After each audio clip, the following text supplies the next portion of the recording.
మీ కొలువులు కాంగ్రెస్ చేస్తారు. ఇంట్లో ఇద్దరు ఉద్యోగులు ఉంటే ఒకరు కొలువును లాగేసుకుంటుంది, ఆ ఉద్యోగాన్ని ముస్లింలకు ఇస్తుంది. రాజ్యాంగం అంటే కాంగ్రెస్ కు దేశం, అంబేద్కర్ ను అవమానిస్తుంది. బరేలీ రోడ్ షోలో మోదీ విమర్శలు, కాంగ్రెస్ వస్తే ఇస్లామీకరణ తథ్యం.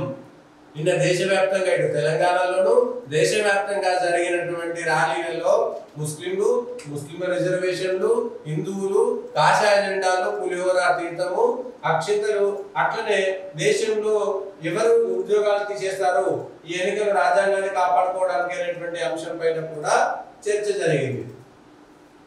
దీనిపైన ఎలక్షన్ కమిషన్ నోటీసులు ఇచ్చింది.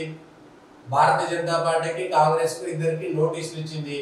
ప్రజలను ఏ విధంగా ప్రభావం చూపిస్తుంది, సరే ఎన్నికల కమిషన్ ఇది ఎన్నికల కోడ్ కు విరుద్ధంగా ఉంటుందా లేదా అనేటువంటిది చూస్తే కాంగ్రెస్ పార్టీ మేనిఫెస్టోలో ఇచ్చినటువంటి అంశాలనే మేము మాట్లాడుతున్నాం అనేటువంటిది భారతీయ జనతా పార్టీ చెప్తున్నది.